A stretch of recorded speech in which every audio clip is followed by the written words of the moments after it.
বাংলাদেশের এই এক্সট্রিমিস্ট গুলো ইন রিসেন্টলি কোন মাল ফুকে নেশা করছে গাইস, কারণ খুবই নিকৃষ্ট মানের মাল ফুকে নেশা না করলে কেউ জনসম্মুখে এরকম কথা বলতে পারে না। ভারতের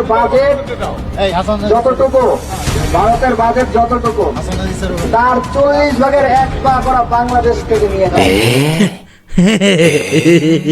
আমি বলেছিলাম না, শুকনো নিকৃষ্ট মানে নেশা না করলে ভাই এরকম কথা কেউ বলতে পারে না। না মানে ব্যাপারটা এ কাশ্মীরি উলের সাথে বগলের চুলের তুলনা করছে। দেখি প্রায় 1,20,000 কোটি টাকা। প্রথম তো তুই আমাকে এটা বল, এই 1,20,000 কোটি টাকাতে কটা ডিজিট থাকে?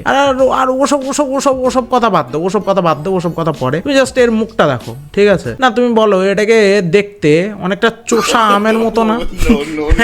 মনে হচ্ছে না কেউ আম খেয়ে আটিটা ফেলে রেখে দিয়ে গেছে।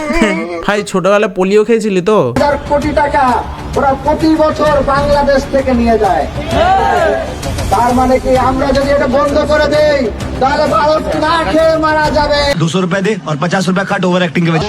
ও আচ্ছা, তোরা না দিলে আমরা না খেয়ে মারা যাবো? হ্যাঁ ভাই, আমরা তো বছর ধরে ভাই না খেয়ে আছি বলতো ভাই, তোদের ভরসায় আমাদের পেট চলছে। I think this guys is student leader, ঠিক আছে? মানে একটা ছাত্র নেতা হতে গেলে না একটুখানি অন্তত পড়াশোনা করতে হয়। হ্যাঁ আমার মনে হয় তুই সেটাও করিসনি, ঠিক আছে? তোকে কেউ ওই মঞ্চে তুলে দিয়েছে, তুই ভাট বকছিস। না খেতে পেয়ে মরার কথা তো বাদই দে। তুই ভাই আমাদের $900 মিলিয়ন কবে ফেরত দিচ্ছিস ভাই ইলেকট্রিকের বিলটা? ভাই অশিক্ষিত গুলোর সাথে না একটু লজিক্যালি কথা বলে নি ভাই। জিডিপি মানে বুঝিস? জিডিপি, হ্যাঁ আই থিঙ্ক বুঝিস না, ঠিক আছে?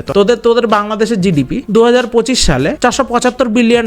ওকে, পুরো বাংলাদেশের জিডিপি। আমাদের একটা স্টেটের জিডিপি $540 বিলিয়ন।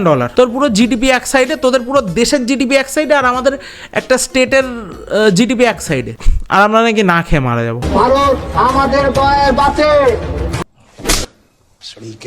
হ্যাঁ ভারত তোদের দয়া বাঁচে?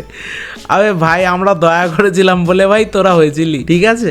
আমরা যদি 1971 দয়া না করতাম, মানে এখনো পর্যন্ত বাংলাদেশ হতো না। কি মাঝে মাঝে মনে হয় যেন আমি না ভুল লোকেদের সাথে মুখ লাগাচ্ছি। তুমি আর যাই করে নাও, কোনো কুকুরের সাথে ঘেউ ঘেউ করে জিততে পারবে না। আর আমি কাদের সাথে কুকুরের তুলনা করছি ভাই? অ্যাটলিস্ট কুকুররা লয়াল হয় ভাই।